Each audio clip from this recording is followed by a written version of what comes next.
হ্রদ দেখা আর কলা বেচা দুইটা একসাথে কীভাবে করলাম দেখে নেওয়া যাক। জগন্নাথের নাম নিয়ে আমি আর পিচ বেরিয়ে পড়লাম হ্রদ দেখার উদ্দেশ্যে ঠিক দুপুর দুটোয়। খুবই এক্সাইটেড ছিলাম। বলরাম, সুভদ্রা আর জগন্নাথ রথটি মাসির বাড়ির উদ্দেশ্যে রওনা হলো 4টার দিকে। হাজারো ভক্তের সমাগম, মাঝে ছিলাম আমরা দুজনও। রথযাত্রা শুরু হয় আষাঢ় মাসে। আমরা প্রায় সকলেই জানি যে রথের দিন বৃষ্টি হবে, কিন্তু দেখুন ওই দিন ছিল টাক ফাটা রোদ। তাও কত সুন্দর করে তার ভক্তেরা খুব আনন্দের সাথে নাচতে নাচতে গাইতে গাইতে ভগবানকে পৌঁছে দিচ্ছে তার মাসির বাড়িতে।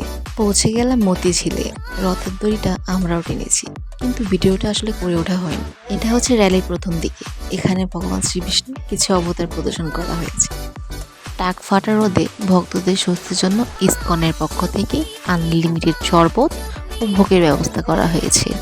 সত্যি বলতে এই র্যালিটিকে সুন্দর করেছে এই একই শাড়ি পরা নারীর দল, যারা হাতে বহন করছে শুভ রথযাত্রা 2024 ব্যানারটি। এই তো দীর্ঘ পথ পাড়ি দিয়ে চলে আসলাম সেই আমাদের গন্তব্যস্থলে। সেখানে আমার একটা কাজিনের সাথে দেখা হয়ে যায়।